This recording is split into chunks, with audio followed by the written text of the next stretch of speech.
The gentlelady from American Samoa, Ms. Radowagan, who's the chairman of the Subcommittee on Health and Technology, is recognized for 5 minutes. Talofa, good morning, and thank you, Chairman Shabbat, Ranking Member Velasquez, for holding this hearing. Thank you all for testifying here today.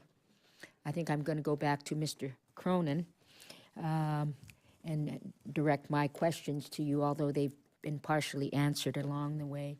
I think that John's success story is an inspiration, not only because of what he's been able to accomplish, but also because of the challenges he, you, and his parents, and so many other people with Down syndrome have had to overcome to achieve their aspirations.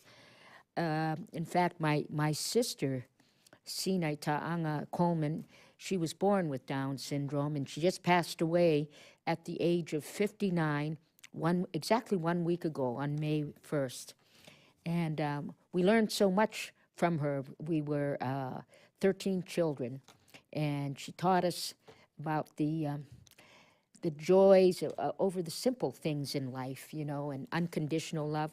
But soon after she was born, the doctors said that she should be institutionalized and not to ever put any assets into her name.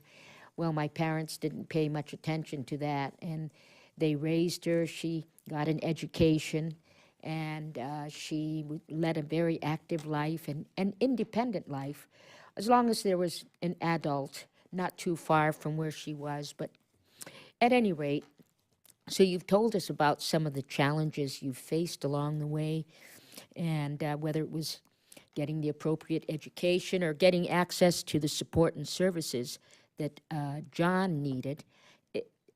John is your son, right? Or is it Mark? Yeah, John, you are Mark, and John needed to... She says sometimes I'm his chauffeur. to ensure that opportunities that are available to all Americans would be available to people like John and my sister Sina. So I think you've partially answered this, but what advice would you give to future entrepreneurs and their families who look up to John's success? Well, if you look at what we did, you know, the story is John was in his last year of school. He had already had a job working with me in an office. He wanted meaningful work.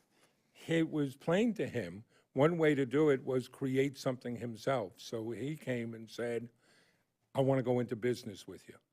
He had a couple of non-starter ideas. We could tell you about the food truck.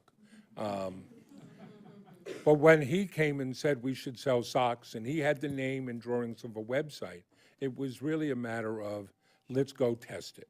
There's a lean startup movement in this country that instead of spending a lot of time on business plans, go and test it and you'll find out. You'll find out whether or not people will respond, and then learn as you go. When people approach us, I don't have any magic answers. I encourage people, if you have an idea, go and find out. Go and take that chance. The worst thing that happens is you lose your startup money. And for a business like this, that was a couple $1,000.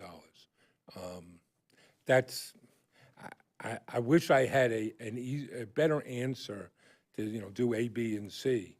But it is, you know, John has to be like any other entrepreneur. If you get an idea, go out and stand in the marketplace and see if it's going to succeed. Thank you, Mr. Chairman. I yield back.